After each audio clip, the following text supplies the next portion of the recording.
ಪ್ರೀತಿಯ ವೀಕ್ಷಕರಿಗೆ Shankaranand TV YouTube ವಾಹಿನಿಗೆ ಸ್ವಾಗತ ಸುಸ್ವಾಗತ. ಇವತ್ತಿನ ವಿಡಿಯೋನಲ್ಲಿ ಮೇಷರಾಶಿಯವರ ಫೆಬ್ರವರಿ ತಿಂಗಳ ಮಾಸ ಭವಿಷ್ಯ ಯಾವ ರೀತಿಯಾಗಿದೆ ಅನ್ನುವಂತಹ ಮಾಹಿತಿಯನ್ನು ತಿಳ್ಕೊಳ್ಳೋಣ. ಅದಕ್ಕಿಂತ ಮುಂಚಿತವಾಗಿ ಯಾರಾದರೂ ಶಂಕರಾನಂದ ಟಿವಿ ಯೂಟ್ಯೂಬ್ ವಾಹಿನಿಯನ್ನು ಸಬ್ಸ್ಕ್ರೈಬ್ ಮಾಡಿಕೊಂಡಿಲ್ಲ ಅಂದರೆ ಸಬ್ಸ್ಕ್ರೈಬ್ ಮಾಡ್ಕೊಳ್ಳಿ. ಪಕ್ಕದಲ್ಲೇ ಇರುವಂತಹ ಬೆಲ್ ಐಕಾನ್ ಒತ್ತಿ, ಅದರಿಂದ ನೆಕ್ಸ್ಟ್ ಅಪ್ಲೋಡ್ ಮಾಡುವಂತಹ ವಿಡಿಯೋಗಳು ನಿಮಗೆ ನೋಟಿಫಿಕೇಷನ್ನ ಮುಖಾಂತರ ಬಂದು ತಲುಪತ್ತೆ.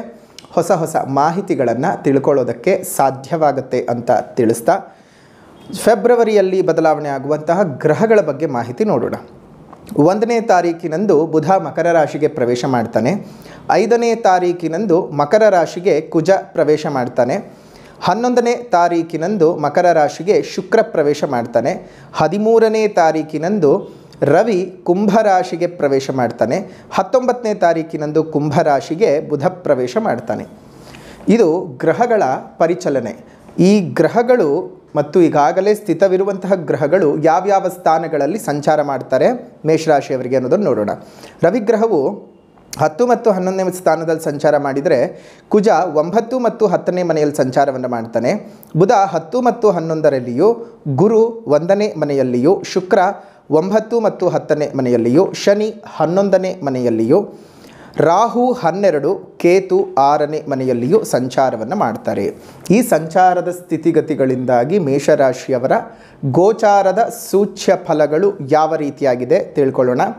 ಅದಕ್ಕೂ ಮುಂಚೆ ಈ ತಿಂಗಳ ಫೆಬ್ರವರಿ ತಿಂಗಳ ಮಾಸ ವಿಶೇಷತೆಯನ್ನು ಗಮನಿಸೋದಾಯಿತು ಅಂದರೆ, ಫೆಬ್ರವರಿ ತಿಂಗಳಲ್ಲಿ 15ನೇ ತಾರೀಕು 2ನೇ ತಿಂಗಳು 2024ಕ್ಕೆ ಕುಮಾರ ಷಷ್ಠಿ ಇರುವಂತಹದ್ದು. 15ನೇ ತಾರೀಕಿಗೆ ಕುಮಾರ ಷಷ್ಠಿ ಬರುತ್ತೆ. ಆ ಕುಮಾರ ಷಷ್ಠಿ ದಿವಸ ನೀವು ಸುಬ್ರಹ್ಮಣ್ಯ ದೇವರ ಪೂಜೆಯನ್ನು ಮಾಡೋದ್ರಿಂದ, ಸುಬ್ರಹ್ಮಣ್ಯ ದೇವರ ಆರಾಧನೆಯನ್ನು ಮಾಡೋದ್ರಿಂದ, ಸುಬ್ರಹ್ಮಣ್ಯ ದೇವಸ್ಥಾನಗಳಿಗೆ ಹೋಗಿ ಬರೋದ್ರಿಂದ ಬಹಳಷ್ಟು ಅನುಕೂಲತೆಗಳು ಉಂಟಾಗುತ್ತೆ. ಕಾರ್ಯಗಳೇನಾದರೂ ವಿಳಂಬ ಆಗ್ತಿದ್ರೆ, ಅಂದ್ಕೊಂಡಿರುವಂಥ ಕೆಲಸ ಕಾರ್ಯಗಳಲ್ಲಿ ಪ್ರಗತಿ ಸಾಧ್ಯ ಆಗದೇ ಇದ್ದರೆ ಸುಬ್ರಹ್ಮಣ್ಯ ದೇವಸ್ಥಾನಗಳಿಗೆ ಇವತ್ತು ಹೋಗಿ ಬನ್ನಿ. ಇಂತಹ ದಿವಸ ಸರ್ಪಶಾಂತಿ, ಸರ್ಪ ಪೂಜೆಗಳು, ಆಶ್ಲೇಷ ಬಲಿ, ಈ ರೀತಿಯ ಸರ್ಪ ಸಂಸ್ಕಾರ, ಆ ಸರ್ಪ ಪ್ರತಿಷ್ಠಾಪನೆಗಳು, ನಾಗರ ಪ್ರತಿಷ್ಠಾಪನೆಗಳನ್ನೆಲ್ಲ ಮಾಡಿಸೋದ್ರಿಂದ ಸರ್ಪಕ್ಕೆ ಸಂಬಂಧಪಟ್ಟಂತಹ ದೋಷದಿಂದ ವಿಮುಕ್ತರಾಗೋಕ್ಕೆ ಸಾಧ್ಯತೆಗಳು ಜಾಸ್ತಿ ಇದ್ದಾವೆ. ಇನ್ನು 16ನೇ ತಾರೀಕು 2ನೇ ತಿಂಗಳು 2024ಕ್ಕೆ ರಥಸಪ್ತಮಿ ಪೂಜೆಯನ್ನು ನಾವು ಮಾಡ್ತೀವಿ. ರಥಸಪ್ತಮಿ ಹಬ್ಬವನ್ನು ಆಚರಣೆ ಮಾಡ್ತೀವಿ. ಅವತ್ತು ಸೂರ್ಯ ಜಯಂತಿ ಸಹ ಹೌದು. ಅಲ್ಲಿಂದ ಸೂರ್ಯನು ಉತ್ತರದ ಕಡೆಗೆ ಪ್ರಯಾಣವನ್ನು ಏನು ಮಾಡ್ತಾ ಇದ್ದ, ಉತ್ತರ ದಿಕ್ಕಿನಿಂದ ಪ್ರಯಾಣ ಮಾಡೋದಕ್ಕೆ ಶುರು ಮಾಡ್ತಾನೆ. ಉತ್ತರಾಯಣದ ಪುಣ್ಯಕಾಲ ಮಕರ ಸಂಕ್ರಮಣದಿಂದ ಶುರುವಾದರೆ, ರಥಸಪ್ತಮಿಯಂದು ಸರಿಯಾಗಿ ಉತ್ತರ ದಿಕ್ಕಿನಿಂದ ಪ್ರಯಾಣವನ್ನು ಶುರು ಮಾಡ್ತಾನೆ. ಹಾಗಾಗಿ ಈ ಎರಡು ಸಹ ಈ ಮಾಸದ ವಿಶೇಷತೆಗಳಲ್ಲಿ ಒಂದು. ರಥಸಪ್ತಮಿಯನ್ನು ಆಚರಿಸಿ, ಅದೇ ರೀತಿಯಾಗಿ ಕುಮಾರ ಸೃಷ್ಟಿಯನ್ನು ಸಹ ಆಚರಣೆ ಮಾಡಿ ನಿಮಗಿರುವಂತಹ ದೋಷಗಳ ನಿವಾರಣೆ ಮಾಡಿಕೊಳ್ಳಿ. ಇನ್ನು ಫೆಬ್ರವರಿ ತಿಂಗಳ ಗೋಚಾರದ ಫಲ ವೀಕ್ಷಕರ ಅರ್ಥ ಮಾಡಿಕೊಳ್ಬೇಕು. ಗೋಚಾರದ ಫಲಕ್ಕೂ ಜಾತಕದ ಫಲಕ್ಕೂ ವ್ಯತ್ಯಾಸಗಳು ಇರುತ್ತವೆ. ಗೋಚಾರದ ಫಲವೇ ಬೇರೆ, ನಿಮ್ಮ ಜನ್ಮ ಜಾತಕದ ಫಲವೇ ಬೇರೆ. ಸೊ ನಿಮ್ಮ ಜನ್ಮ ಜಾತಕದ ಫಲಗಳನ್ನು ತಿಳ್ಕೊಳ್ಬೇಕು ಅಂತಂದರೆ ನೀವು ನಿಮ್ಮ ಜನ್ಮ ಜಾತಕವನ್ನು ತೋರಿಸ್ಕೊಳ್ಬೇಕು. ಹಾಗಾಗಿ ಜನ್ಮ ಜಾತಕವನ್ನು ತೋರಿಸ್ಕೊಳ್ಳೋದನ್ನು ಮರಿಬೇಡಿ. ಬೇಕು ಅಂದರೆ ಅಪಾಯಿಂಟ್ಮೆಂಟ್ಗಳನ್ನು ತಗೊಂಡು ತೋರಿಸ್ಕೊಳ್ಬಹುದು. ಇನ್ನು ಮೇಷರಾಶಿಯವರಿಗೆ ಯಾವ ರೀತಿಯಾದ ಫಲಗಳು ಫೆಬ್ರವರಿಯಲ್ಲಿ ಇದೆ ಅಂತಂದರೆ, 2 ಭಾಗಗಳನ್ನಾಗಿ ನಾವು ನೋಡಬೇಕಾಗತ್ತೆ. ಮೊದಲನೇದಾಗಿ ಒಂದು ರವಿ ಸಂಕ್ರಮಣದ ಪೂರ್ವಕ್ಕೂ ರವಿ ಸಂಕ್ರಮಣದ ನಂತರದಲ್ಲಿಯೂ. ರವಿ ಸಂಕ್ರಮಣ ಆಗೋಕ್ಕಿಂತ ಮುಂಚಿತವಾಗಿ ಬಹಳ ಒಂದು ಒಳ್ಳೆ ರೀತಿಯಲ್ಲಿರ್ತಕ್ಕಂತಹ ಒಂದು ಮೇಷರಾಶಿಯವರ ಶುಭದ ಫಲಗಳು ಜಾಸ್ತಿ ಆಗುತ್ತವೆ. ಅಂದರೆ ಸರ್ಕಾರದ ಅಧೀನದಲ್ಲಿ ಕೆಲಸವನ್ನು ಮಾಡುವಂಥವರಿಗೆ ಒಳ್ಳೆ ರೀತಿಯಾದ ಬೆಳವಣಿಗೆಗಳು, ರಾಜಕಾರಣಿಗಳಿಗೆ ಶುಭಯೋಗಗಳು ಉಂಟಾಗ್ತಕ್ಕಂಥದ್ದು. ಅದೇ ರೀತಿಯಾಗಿ ನಿಮ್ಮ ಎಲ್ಲ ಕೆಲಸ ಕಾರ್ಯಗಳಲ್ಲೂ ಯಶಸ್ಸು, ಒಂದು ಐಷಾರಾಮಿ ಜೀವನವನ್ನು ನಡೆಸ್ತಕ್ಕಂಥದ್ದು, ಹೊಸ ವಸ್ತುಗಳನ್ನು ಕೊಂಡುಕೊಳ್ಳುವಂತಹ ಯೋಗದ ಫಲಗಳು ನಿಮಗೆ ಬರುತ್ತೆ. ಒಟ್ಟಾರೆಯಾಗಿ ಈ 13ನೇ ತಾರೀಕಿನ ನಂತರದಲ್ಲಿ ಕೆಲ ಅಶುಭ ಫಲಗಳನ್ನು ನೀವು ಅನುಭವಿಸಬೇಕಾಗತ್ತೆ. ಯಾಕೆಂದರೆ ಇಲ್ಲಿ ರವಿ ಮತ್ತು ಶನಿಯ ಸಂಯೋಗ ಉಂಟಾಗ್ತಕ್ಕಂತಹದ್ದು. ಒಂದೇ ರಾಶಿಯಲ್ಲಿ 2 ಶತ್ರುಗ್ರಹಗಳು, ಅದರಲ್ಲೂ ರವಿ ಮತ್ತು ಶನಿಯ ಶತ್ರುತ್ವ ಏನಿದೆ ಮಿಕ್ಕೆಲ್ಲ ಗ್ರಹಗಳ ಶತ್ರುತ್ವಕ್ಕಿಂತ ಹೆಚ್ಚಿದೆ. ಹಾಗಾಗಿ ಈ ಗ್ರಹಗಳ ಸಂಯೋಗ ಆದಾಗ ದೊಡ್ಡ ಮಟ್ಟದ ಗ್ರಹ ಯುದ್ಧ ಆಗಿ ಆಯಾ ರಾಶಿಗಳಿಗೆ ತುಂಬ ಕೆಡುಕು ಆಗುವುದು ಉಂಟು. ಅದರಲ್ಲೂ ಇಲ್ಲಿ 11ನೇ ಮನೆಯಲ್ಲಿ ಇರುವಂತಹದ್ದು ರವಿಯ ಪ್ರಭಾವ ಒಬ್ರಿಗೊಬ್ರಿಗೆ ಆಗೋದೇ ಇಲ್ಲ. ಸೊ ಹಾಗಾಗಿ ಒಂದಿಷ್ಟು ಅಶುಭದ ಫಲಗಳನ್ನು ಕೊಡ್ತಾನೆ. ಯಾವ ರೀತಿಯಾಗಿ ಅಂತಂದರೆ, ಈ ಒಂದು ರಾಜಕೀಯದಲ್ಲಿ ಇರುವಂಥವ್ರಿಗೆ, ಸ್ವಂತ ವ್ಯಾಪಾರವನ್ನು ಮಾಡುವಂಥವ್ರಿಗೆ, ಸೇವಾ ಸಂಘವನ್ನು ನಡೆಸುವಂಥವ್ರಿಗೆ, ಆರ್ಥಿಕ ಸಹಕಾರ ಸಂಘಗಳಲ್ಲಿ ಇರುವಂಥವರಿಗೆ, ಈ ಸಮಾಜಮುಖಿ ಕೆಲಸವನ್ನು ಮಾಡುವಂಥವರಿಗೆ, ಧಾರ್ಮಿಕ ಮುಖಂಡರುಗಳಿಗೆ, ಧಾರ್ಮಿಕ ಸಂಸ್ಥೆಗಳನ್ನು ನಡೆಸುವಂಥವ್ರಿಗೆ ಅಪಕೀರ್ತಿಗಳು, ಅಪನಿಂದನೆಗಳು, ಸುಮ್ಮನೆ ನಿಮ್ಮ ಮೇಲೆ ಅಪವಾದಗಳು ಬರುವಂಥದ್ದೆಲ್ಲ ಆಗುತ್ತೆ. ಅದರಲ್ಲೂ ಸಹ ನಿಮ್ಮ ಗೌರವಕ್ಕೆ ಧಕ್ಕೆ ಉಂಟಾಗ್ತಕ್ಕಂಥದ್ದು, ಮಾನಹಾನಿ ಉಂಟಾಗುವಂಥದ್ದು ಆಗುತ್ತೆ. ಒಂದು ಫೆಬ್ರವರಿಯ ಈ ತಿಂಗಳಲ್ಲಿ 13ನೇ ತಾರೀಕಿನ ನಂತರ ಆ ರವಿ ಮತ್ತು ಶನಿಗ್ರಹದ ಒಂದೇ ಯೋಗ ಫಲದಿಂದಾಗಿ ಕೆಲವೊಂದು ನಂಬಿಕೆ ದ್ರೋಹಗಳು ಉಂಟಾಗುತ್ತೆ. ನ್ಯಾಯಾಲಯಗಳಲ್ಲಿ ನಿಮಗೆ ಉಂಟಾಗುವಂತಹ ಸೋಲುಗಳು ಮಾನಸಿಕವಾಗಿ ಖಿನ್ನತೆಯನ್ನು ಉಂಟು ಮಾಡುತ್ತೆ. ಅರ್ಥ ಮಾಡ್ಕೊಳ್ಳಿ, ಎಲ್ರಿಗೂ ನ್ಯಾಯಾಲಯದ ಕೇಸುಗಳು ನಿಮಗೆ ಬರುತ್ತವೆ ಅಂತಲ್ಲ. ಈಗ ಆಗಲೇ ಇದ್ದಂತಹವರಿಗೆ ಮಾತ್ರ ಇದು ಅಪ್ಲೈ ಆಗುವಂಥದ್ದು. ಇಲ್ಲದೇ ಇದ್ದರೆ ತಲೆ ಕೆಡಿಸ್ಕೊಳ್ಳುವಂಥ ಅವಶ್ಯಕತೆ ಇಲ್ಲ. ವಿದ್ಯಾರ್ಥಿಗಳಿಗೆ ಒತ್ತಡಗಳು ಜಾಸ್ತಿ ಆಗುವಂತಹದ್ದು, ದಿಢೀರಂತ ಹಣಕಾಸಿನ ನಷ್ಟಗಳು ಉಂಟಾಗುತ್ತೆ 13ನೇ ತಾರೀಕಿನ ನಂತರದಲ್ಲಿ. ಇದ್ದಕ್ಕಿದ್ದ ಹಾಗೆ ಗೊಂದಲದ ಗೂಡಾಗ್ಬಿಡತ್ತೆ ಮನಸ್ಸು.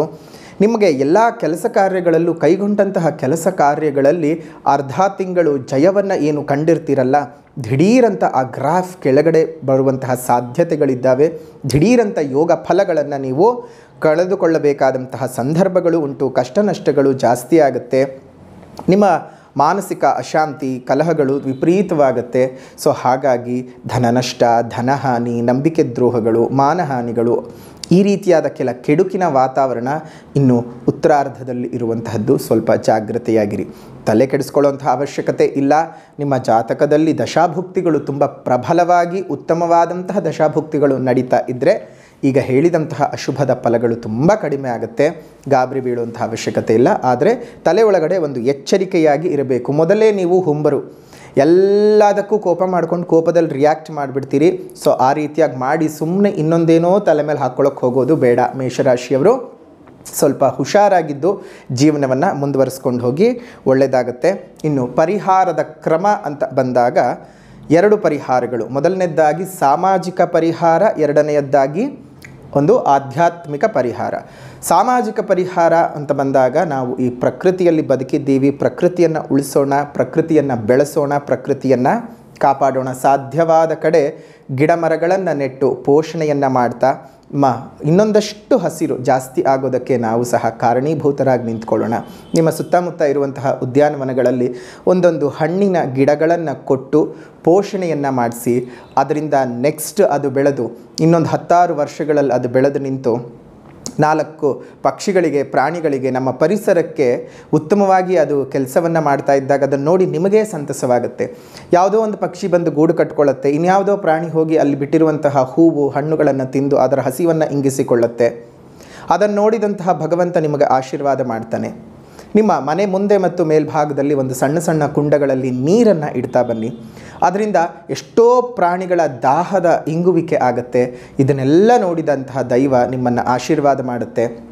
ದೈವದ ಆಶೀರ್ವಾದನೇ ನಿಮಗೆ ಸಿಕ್ಕಿದ ಮೇಲೆ ತುಂಬ ಒಳ್ಳೆಯದಾಗುತ್ತೆ. ದೇವರನ್ನು ಮೆಚ್ಚಿಸೋ ಕೆಲಸಕ್ಕಿಂತ ದೇವರು ನಮ್ಮನ್ನು ಮೆಚ್ಚಿಕೊಳ್ಳುವ ಹಾಗೆ ನೀವು ಬದುಕಿಬಿಡಿ. ಪ್ರತಿಯೊಬ್ಬರು ಹಾಗೆ ಬದುಕಿದರೆ ಎಲ್ಲವೂ ಸಹ ಸುಖ ಸೌಖ್ಯಗಳು ಪ್ರಾಪ್ತಿಯಾಗುತ್ತೆ. ಎಲ್ರಿಗೂ ಸಹ ಒಳ್ಳೆಯದಾಗಲಿ. ಆಧ್ಯಾತ್ಮಿಕ ಪರಿಹಾರ ಅಂತ ಬಂದಂಥ ಸಂದರ್ಭದಲ್ಲಿ ಈ ಒಂದು ತಿಂಗಳಲ್ಲಿ, ಫೆಬ್ರವರಿ ತಿಂಗಳಲ್ಲಿ ನೀವು ಮಾಡಿಕೊಳ್ಬೇಕಾದಂಥ ಪರಿಹಾರ ಶ್ರೀ ಮಲ್ಲಿಕಾರ್ಜುನ ಸ್ವಾಮಿ ದೇವರ ಪೂಜೆ, ಮಲ್ಲಿಕಾರ್ಜುನ ಸ್ವಾಮಿ ದೇವರ ಆರಾಧನೆ, ಮಲ್ಲಿಕಾರ್ಜುನ ಸ್ವಾಮಿ ದೇವರ ನಾಮ ಜಪಗಳು, ಅಷ್ಟೋತ್ತರ ಶತನಾಮಾವಳಿಗಳನ್ನು ನೀವು ಒಂದು ಹೇಳ್ತಾ ಬನ್ನಿ. ಬಹಳಷ್ಟು ಅನುಕೂಲಗಳಾಗುತ್ತೆ. ಪ್ರತಿ ನಕ್ಷತ್ರದವರು ಅಷ್ಟೇ. ಅದೇ ರೀತಿಯಾಗಿ ಇದೇ ಒಂದು ತಿಂಗಳಲ್ಲಿ ರಥಸಪ್ತಮಿಯ ದಿವಸ ನೀವು ಈಶ್ವರನ ದೇವಸ್ಥಾನಕ್ಕೆ ಸ್ವಲ್ಪ ನಿಮ್ಮ ಯಥಾಶಕ್ತಿ ಹಾಲನ್ನು ಕೊಟ್ಟು ಪ್ರಾರ್ಥನೆಯನ್ನು ಮಾಡ್ಕೊಂಡು ಬನ್ನಿ. ಇನ್ನಷ್ಟು ಶೀಘ್ರವಾಗಿ ನಿಮಗೆ ಒಳ್ಳೆಯ ಫಲಗಳು ಸಿದ್ಧಿಸುತ್ತೆ. ಇಲ್ಲಿಗೆ ಫೆಬ್ರವರಿ ತಿಂಗಳ ಮಾಸ ಭವಿಷ್ಯ ಮೇಷರಾಶಿಯವರಿಗೆ ಹೇಗಿತ್ತು ಅನ್ನುವಂತಹ ಮಾಹಿತಿಯನ್ನು ಮುಕ್ತಾಯ ಮಾಡೋಣ. ವಿಡಿಯೋ ಇಷ್ಟ ಆಗಿದ್ದರೆ ಲೈಕ್ ಮಾಡಿ, ಶೇರ್ ಮಾಡಿ, ಕಮೆಂಟ್ ಮಾಡಿ. ಮತ್ತೆ ಮುಂದಿನ ವಿಡಿಯೋನಲ್ಲಿ ಭೇಟಿ ಮಾಡ್ತೀನಿ. ಅಲ್ಲಿವರೆಗೂ ನಮಸ್ಕಾರ. ಲೋಕಾ ಸಮಸ್ತಾ ಸುಖಿನೋ ಭವಂತು, ಸಕಲ ಸನ್ಮಂಗಳಾನಿ ಭವಂತು, ಸರ್ವೇ ಜನಾಃ ಸುಖಿನೋ ಭವಂತು, ಸಮಸ್ತ ಸನ್ಮಂಗಳಾನಿ ಭವಂತು.